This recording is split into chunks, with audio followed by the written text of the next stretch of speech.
offer there is. It would be a treaty right. If there are regulations to be established, that's where... Tell me your name and where you're from. We're ready? Okay. Yeah, my name is Steve Ginnis. I'm president of Canada Chiefs. I'm also from Fort Yukon. And why did you come to this tournament? Could you explain it? Well, I came down here to support our team, and I think it's a good, healthy type of a lifestyle, and it's a big thing in Fort Yukon. And it's good to see the young people, you know, that's in these teams, and I see a lot of them that's pretty young, and I think they're gonna, as they get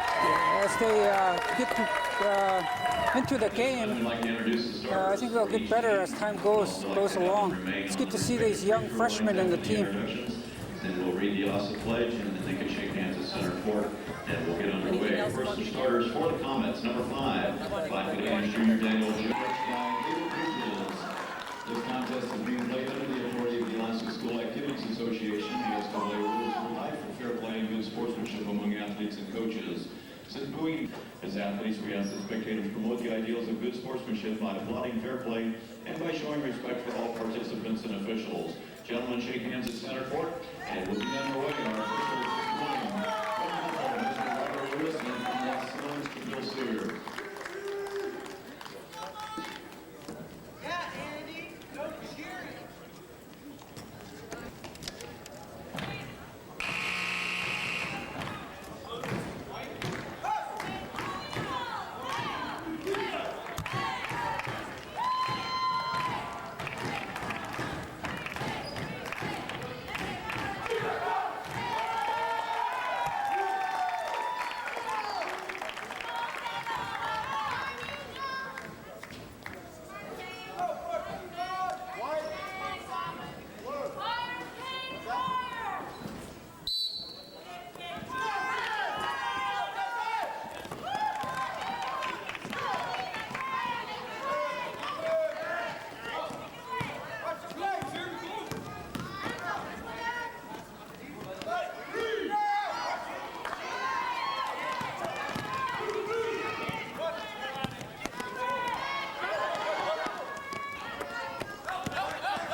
my son is Daniel. Talking to your son's name, Oh. his number, where you're from, Okay. anything else about the tournament you can Okay. his playing and everything. Okay. Stuff like that, how it's how you as a parent have seen like the and then just Okay. My name is Lori Thomas. I'm from Fort Yukon. My son is Daniel Thomas. He's number 33. He plays for the Fort Yukon Eagles. This is his senior year. The Eagles have, this is their third straight to the state championship games. They're for 3 years in a row. Okay. your son's name again and his number, Okay. your name. Okay, my son is Daniel Thomas. He's plays for the Fort Yukon Eagles. His number is 33. He's a senior this year, and this is his third straight time coming to the state championship here in Anchorage. And our team, our community is like 700 people, and so basketball is a very important sport. It keeps our kids active, out of trouble, and they just do a great job, and we're all very proud of them. And anything else? And my name is Lori Thomas. Did I tell you that?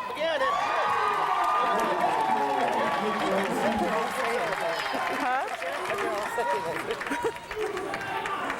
Anthony bringing the ball with 1:30 left. L.A. Hello, my name is Roberta Thomas, and my son, his name is Jessie Thomas. He's number 32 for the Fort Yukon Eagles. That's where I'm from. And he's one of the seniors, along with my other two nephews, Daniel Thomas and Anthony Shufelt.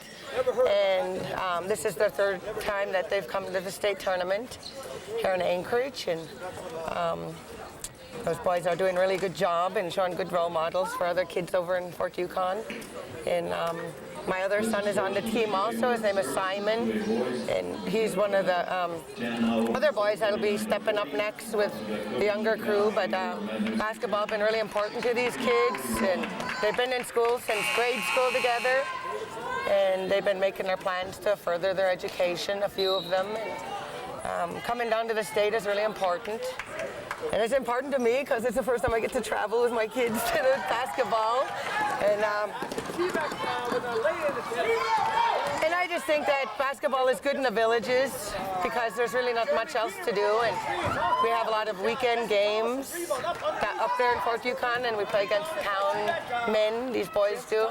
So they get a lot of their experience from playing against the local people.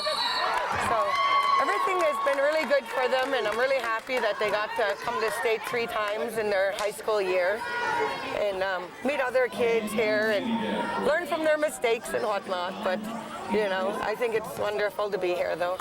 And hello to everybody back in Fort Yukon. What you guys did to prepare to come here? Did you guys have fundraisers? Okay, when we had a few home games up there in Fort Yukon, and we brought in quite a bit of money on the weekend games with that, like about $1,500 a night.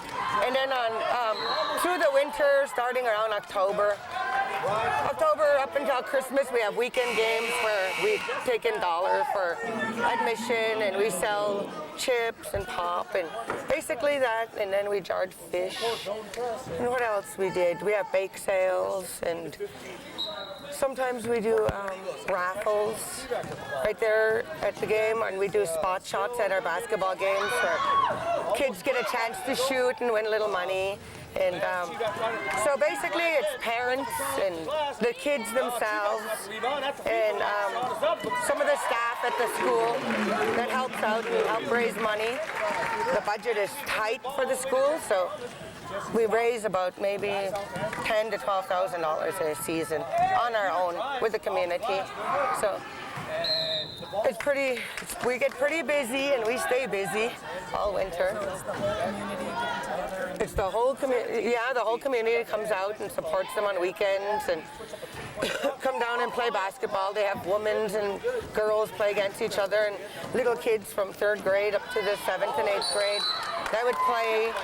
And just them coming out on weekends to the gym brings in revenues for the basketball team. So For the comments, number 35. And then once before last year when the kids came to state, we held a fundraiser over the KZPA radio station. My brother Paul here, his son is Anthony, and they broadcast over the radio station, and people just donate money, 20s, 50s, and they just bring them money and just drop it off. I think last year we made $2,200, and they gave it to the kids for spending money, which was really nice because hard on parents, you know, sending your kids on basketball trips and giving them spending money. So when they were coming to Anchorage last year, the whole town just chipped in and just donated and sent those boys their envelope full of cash, and they were really happy. Yeah. What about the fish, jarring fish? What do you guys do that? We sell it for like $10 a jar, or we make gift baskets and we do Chinese auctions with them. Yeah. Jarring fish and stuff. Could you say that all over again? Oh, like we jar, yeah, the whole school, with the bilingual program that we have up there, we got some salmon and we jarred fish and taught the kids how to jar fish. And then all the fish was donated to the basketball team so they could raise money selling it, and people buy it for $10 a jar, sometimes $8. And sometimes we make gift baskets with breads and stuff like that, you know, just make little gift baskets and sell those for like $12, $15. People just buy them. Sell t-shirts, and we got blankets that we ordered with the money that we raised, and you know, so basically the whole town comes out and supports these kids, and it's really good. Okay. Hi, I'm Cindy Shufelt. I'm from Fort Yukon, and my son's number 21 out there, Anthony Shufelt. And I just like to say, I really enjoy watching them play, those boys, and they're just awesome. And we just love those Eagles when they're on the floor. That's all. It's a three-point shot. It's up and good. 24-19. T-Reg pulls up to a 5-point lead. Daniel Thomas over to Jessie. Jessie the Simon at the top of the key to Daniel Thomas. He puts up a 14-foot shot. Daniel Thomas puts up a jump shot.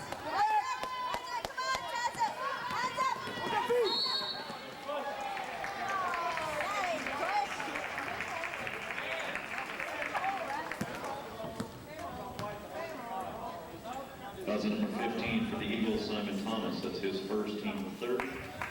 Backhand for the Eagles, number 30, Ryan Strong, number 34, Jeremy Peters.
Oh, okay.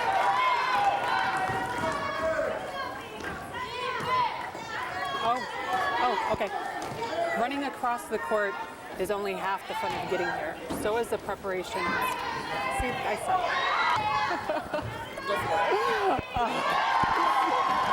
Running across the court is only half the fun. So, okay.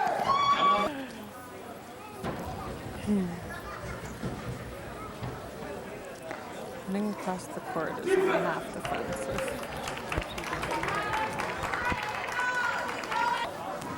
Okay. Running across the court is only half the fun. So is the preparations of getting here. Running across the court is only half the fun. So is the preparations of getting here. Okay. Running across the court is only half the fun. So are the preparations of getting here.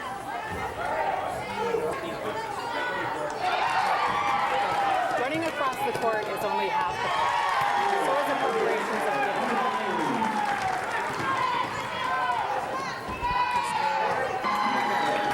Running across the court is only half the fun. So are the preparations of getting here. This is more than just a basketball team. It's a way for the whole community to get together. Okay? This is more than just a basketball tournament. It's a way for the whole community to get together.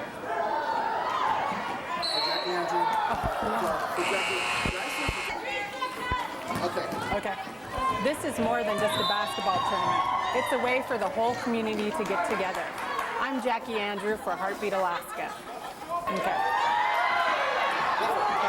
This is more than just a basketball tournament. It's a way for the whole community.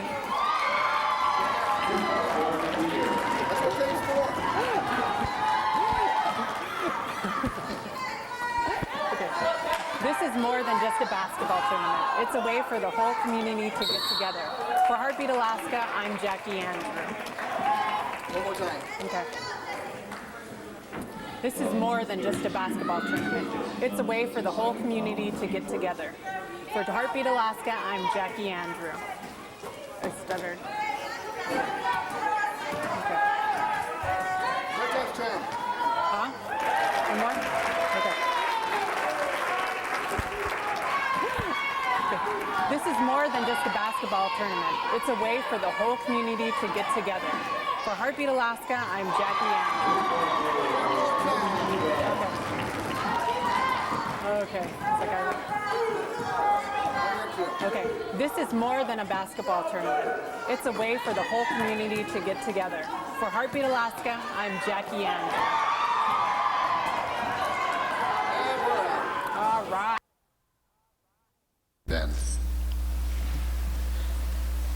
if we do agree to this,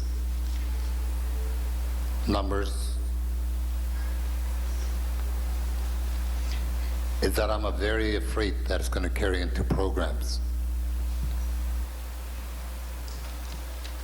Then that means again that the bigger bands have a bigger share of the program money. Is that fair? You got to ask yourself that question when we say truly disagree with 1/3, 2/3, or 50%. Even that 50% would be better than nothing.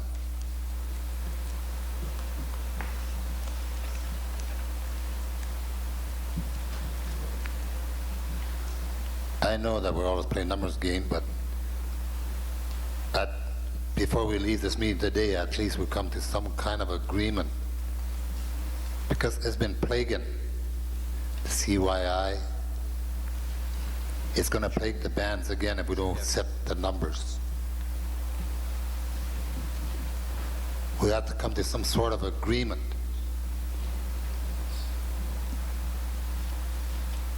I'd like to hear more chiefs speaks on it. If they figure that 1/3, 2/3 is good for them, which they imagine they would say because of the numbers, then my question would be, how about us smaller bands?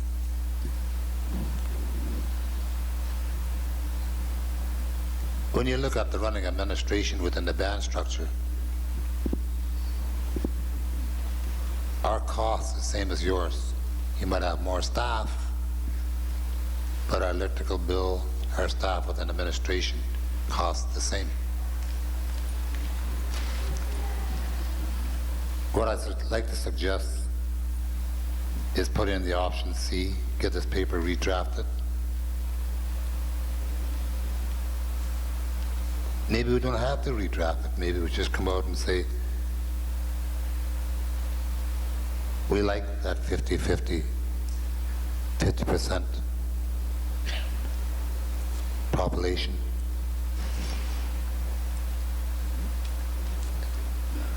But to our understanding, when we agreed to 1/3, 2/3, to the people that drafting that paper at that given day, there was not their intent, they said.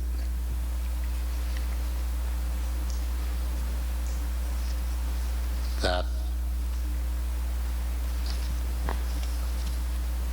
1/3, 2/3. Kalkawani was dead set against that. Chief Georgie Johnson was not going to vote on it.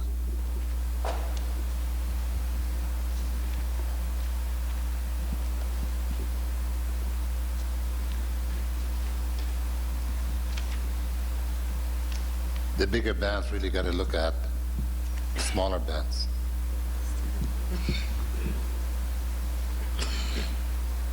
Because we'll probably be knocking on your door trying to get help from you if we cannot upkeep because of the low number of funding that's allocated into the band. We got the same program as you people.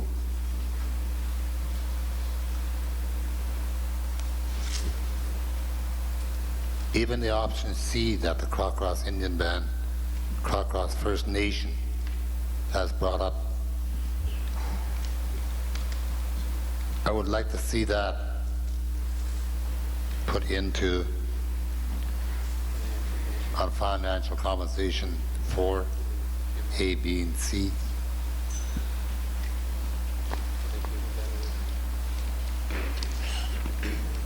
With that, I hope you do think about it, because once we set these stones today, they're going to be set there for a long time.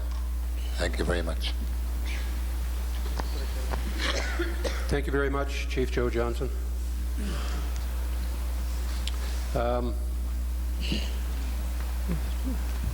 Any comments here?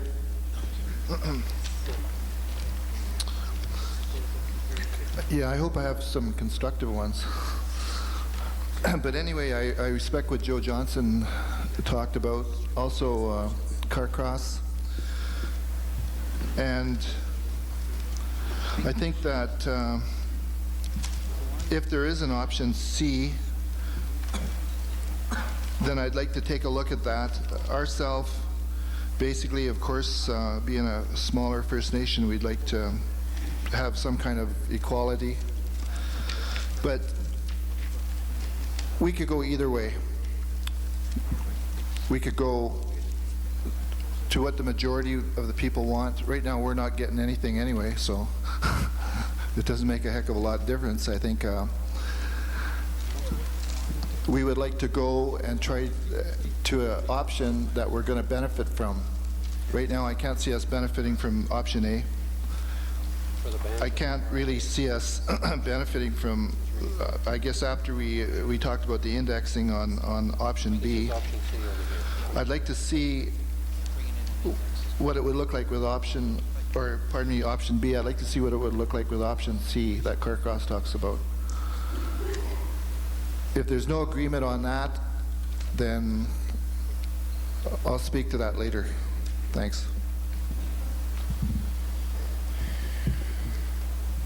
Okay, thank you very much, Glenn. Are there any other comments? Yes, Dawson? Yeah, thank you, Mr. Chairman. I'm kind of confused as to why or how the smaller First Nations are being hard done by. I'm almost inclined at looking at a process of how Dawson First Nation could become a smaller band, because when I do some very simple arithmetic concerning ourselves and one of the smaller bands, for instance, such as White River, even though they only have a couple of hundred square miles of land, a little bit of simplistic division tells me that they have around approximately 2 square miles per person. And when I do the same thing for myself, I'm looking at just a little over 1 mile per person. And I believe that the financial allocation would probably be the same. For every dollar that White River has to spend on its membership, I only have 50 cents. So I'm getting confused as to where the inadequacies are. Maybe somebody should generate some numbers as to what everybody's getting, so we can really look at this fairly. That's all a comment I have. Chief Taylor, we've just sent Mr. Mills upstairs to his Lotus XL, whatever word processing program, to crunch out some numbers. So to illustrate these various options. And you should get back something like what was indicated for the program and service, that kind of a presentation. Chief Albert Weber. Thank you, Chair. Just for the record, I'd like to introduce at this time, while we're waiting for crunch. Actions speak louder than words.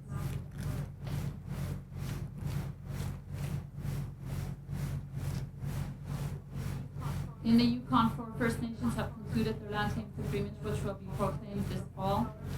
However, the settlement legislation set out Bill C-33 is not an agreement pursuant to Section 35 of the Constitution Act 1982. We want to continue to fight to change this policy because our self-government agreements must